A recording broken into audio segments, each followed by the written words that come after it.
You hang from the bar, you squeeze with all your might, you make a face like you're constipated, and you don't move a single inch. You feel like a sausage hanging in a butcher shop. It's frustrating, I know. Or worse, you're one of those people who jump, kick, and convulse like an epileptic dolphin just to get your chin over the bar. Spoiler, that is not a pull-up, that is a shoulder injury waiting to happen. The pull-up is the king of upper body exercises. If you can't lift your own body weight, you aren't strong, you're just decorative. But relax, today we are going to change that. In this video, I'm going to ignore the assisted machines that lie to you and the resistance bands that steal your progress.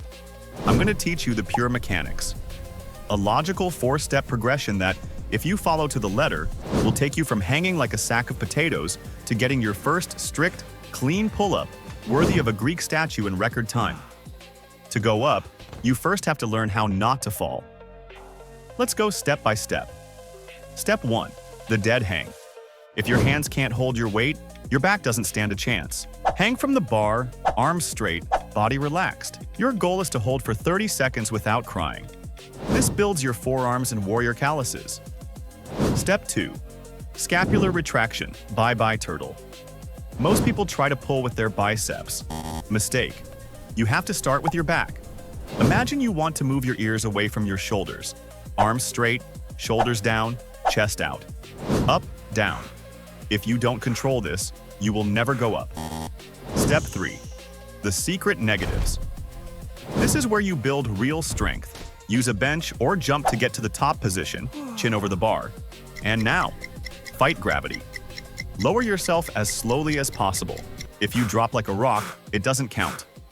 Your body is stronger going down than going up. Use that to your advantage. Step 4. Australian rows. Find a low bar, at waist height. Get under it and pull your chest to the bar.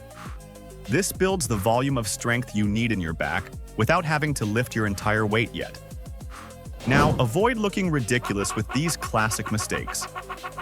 The giraffe neck. Don't stretch your neck to cross the bar. It doesn't count, and you look silly. The goal is to bring your chest to the bar, not your chin. The noodle body. Don't let your legs hang dead. Squeeze your core, squeeze your glutes, and put your feet together pointing down. A rigid body is lighter than a loose body. It's basic physics. Incomplete range. If you don't straighten your arms all the way down, you are stealing gains. Full stretch, full pull. No cheating. Ready to stop being a spectator? Here is your plan for the next week. You will train the pull-up 3 times a week, Monday, Wednesday, and Friday. Day 1. Accumulate 5 total minutes of dead hang, plus 3 sets of 10 scapular retractions. Day 2. 5 sets of 5 negatives. Lower as slow as you can, minimum 3 seconds. Day 3. 4 sets of 8 to 12 Australian rows. Rest on the days in between. Your muscles grow when you rest, not when you train. The first pull-up is the hardest. The second is discipline. The 10th is power. Don't give up if it doesn't happen the first week. Gravity is stubborn, but you are more stubborn. If you already have your back covered, you need to balance that strength with a good push. Click here to master perfect push-ups and build an armored chest. Stop hanging like a ham, subscribe, and I'll see you at the bar.